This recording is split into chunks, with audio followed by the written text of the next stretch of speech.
مسلمانوں نے ابو بکر صدیق رضی اللہ تعالی عنہ کو خلیفہ منتخب کیا شورا کے ذریعے۔ ان کے پاس واضح نص موجود نہیں تھی کہ اللہ تعالیٰ یا اللہ کے رسول صلی اللہ علیہ وآلہ وسلم نے فرمایا ہو کہ نبی صلی اللہ علیہ وآلہ وسلم کے بعد خلیفہ ابو بکر صدیق رضی اللہ تعالی عنہ بنیں گے، لیکن احادیث سے یہ واضح پتہ چلتا ہے کہ اللہ کے رسول صلی اللہ علیہ وآلہ وسلم کی خواہش تمنا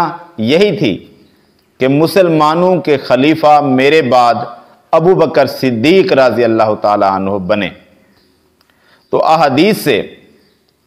میں یہ بتانے کی کوشش کرتا ہوں، کچھ حوالے دوں گا جن کو آپ غور سے سنیے، جن سے واضح ہوتا ہے کہ نص بے شک نہیں تھی جس کی بنا پر کہا جا سکے کہ اللہ کے رسول صلی اللہ علیہ وآلہ وسلم کا یہ واضح حکم تھا کہ میرے بعد خلیفہ ابو بکر صدیق رضی اللہ تعالیٰ عنہ ہیں، لیکن یہ بات واضح ہو جاتی ہے کہ اللہ کے رسول صلی اللہ علیہ وآلہ وسلم کی خواہش یہی تھی۔ پہلے نمبر پر ایک حدیث صحیح بخاری میں ہے کہ ایک عورت نبی صلی اللہ علیہ وآلہ وسلم کے پاس آئی اور آپ سے کچھ مسائل پوچھے۔ اس کے بعد نبی صلی اللہ علیہ وآلہ وسلم نے فرمایا کہ تم دوبارہ آنا۔ اس عورت نے عرض کیا، یا رسول اللہ صلی اللہ علیہ وآلہ وسلم، اگر میں دوبارہ آؤں اور آپ کو نہ پاؤں، یعنی اس کا اشارہ نبی صلی اللہ علیہ وآلہ وسلم کی وفات کی طرف تھا، اگر میں آپ کو نہ پاؤں تو پھر میں کیا کروں؟ تو نبی صلی اللہ علیہ وآلہ وسلم نے فرمایا تو پھر تم ابو بکر کے پاس آنا رضی اللہ تعالی عنہ۔ یہ حدیث صحیح بخاری میں 7220 نمبر پر موجود ہے۔ یعنی نبی صلی اللہ علیہ وآلہ وسلم نے اپنے بعد جس شخصیت کے پاس جانے کی وصیت کی وہ ابو بکر رضی اللہ تعالی عنہ ہے۔ ایک اور حدیث یہ ہے سنن ترمذی میں کہ حذیفہ رضی اللہ تعالی عنہ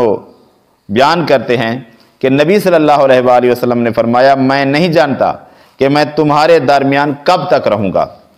لہٰذا تم ان دونوں کی پیروی کرنا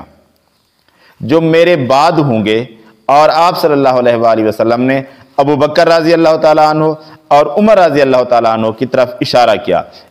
یہ حدیث ہے سنن ترمذی میں 3663 نمبر پر۔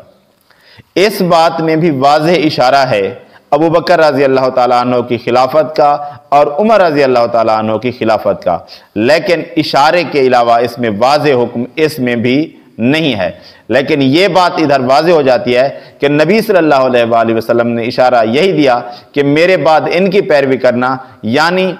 میرے بعد یہی خلیفہ بنیں گے۔ یہ اشارہ ہے نبی صلی اللہ علیہ وآلہ وسلم کی طرف سے۔ اور اس کے بعد میں آپ کو نبی صلی اللہ علیہ وآلہ وسلم کا ایک خواب بتاتا ہوں، اور نبیوں کے خواب سچے ہوتے ہیں کہ نبی صلی اللہ علیہ وآلہ وسلم نے فرمایا، میں نے خواب میں دیکھا کہ میں حوض پر پانی کھینچ رہا ہوں ڈول کے ذریعے اور لوگوں کو پانی پلا رہا ہوں۔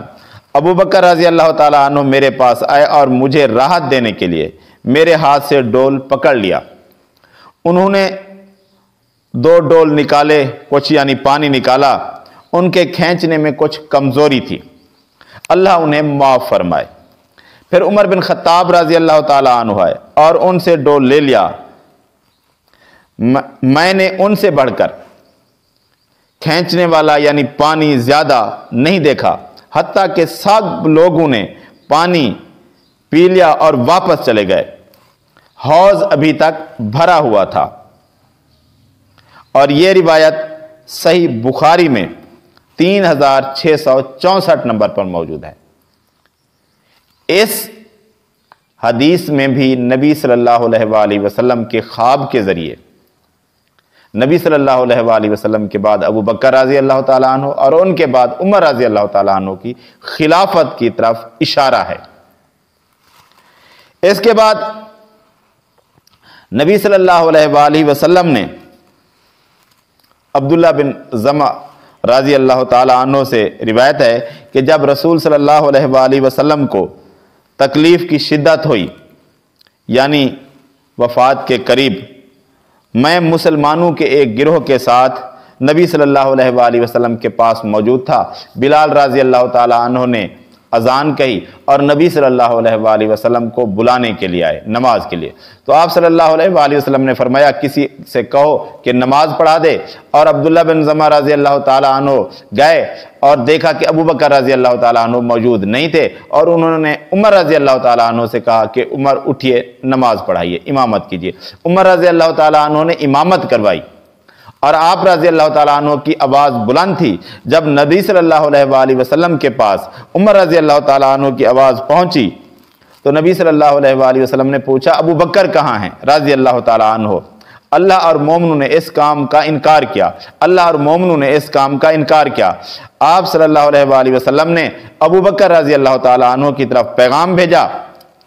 عمر رضی اللہ تعالیٰ عنہ وہ نماز پڑھا چکے، تو سیدنا ابو بکر رضی اللہ تعالیٰ عنہ تشریف لائے، پھر اس کے بعد ابو بکر رضی اللہ تعالیٰ عنہ نے نماز پڑھائی۔ سنن ابی داؤد 4660 نمبر پر یہ حدیث موجود ہے، اور ابو بکر رضی اللہ تعالیٰ عنہ کو نماز کے لیے بلایا گیا،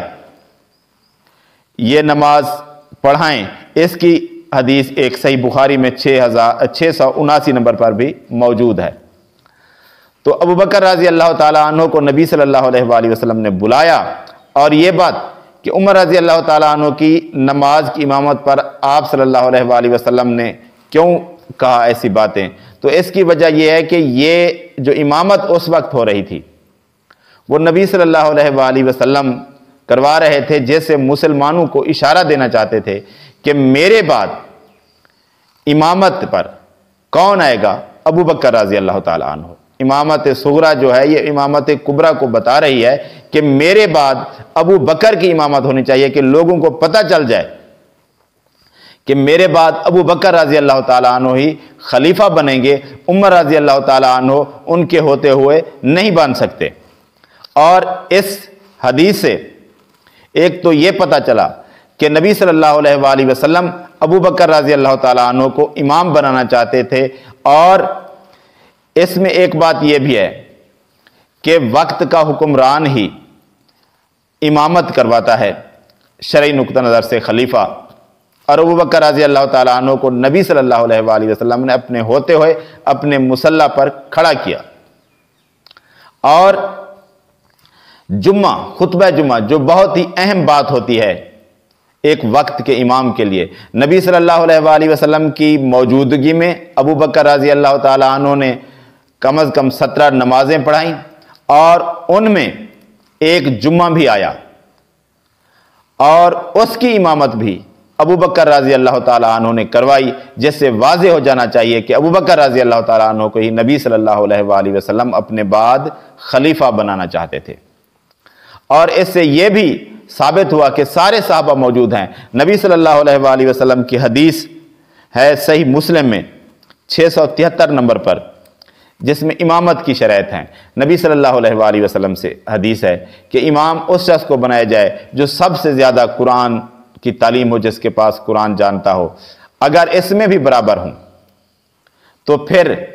وہ شخص امام بنایا جائے جو سنت شریعت زیادہ جانتا ہو۔ اگر اس میں بھی برابر ہوں تو جس نے ہجرت پہلے کی ہو۔ اگر اس میں بھی زیادہ ہوں تو جو سب سے بڑی عمر کا ہو۔ تو سب سے بڑی عمر کا تو لوگ کہہ دیں گے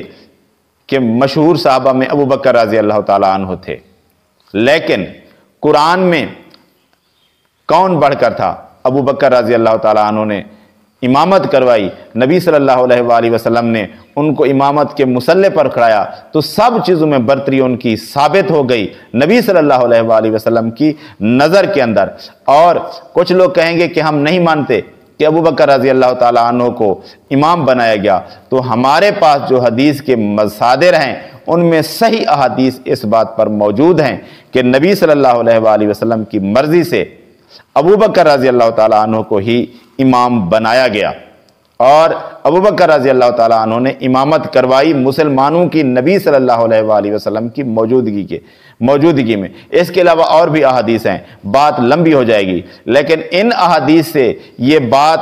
واضح ہو جاتی ہے کہ اللہ کے رسول صلی اللہ علیہ وآلہ وسلم کی خواہش، تمنا، چاہت یہی تھی کہ میرے بعد ابو بکر رضی اللہ تعالیٰ عنہ ہی خلیفہ بنے۔ اور اس کے بعد ایک حدیث وہ بھی ہے صحیح بخاری والی کہ نبی صلی اللہ علیہ وآلہ وسلم نے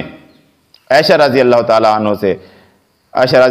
عنہ سے کہا کہ میرا ارادہ ہے کہ تم اپنے باپ اور بھائی کو بلاؤ اور میں ان کو لکھوا دوں کہ ان کے بعد کوئی خواہش کرنے والا یہ خواہش نہ کرے کہ میرا حق تھا۔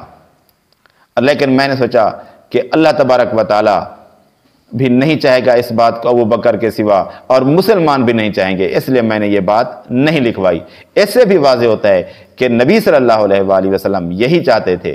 کہ میرے بعد خلیفہ ابو بکر رضی اللہ تعالیٰ عنہ بنے۔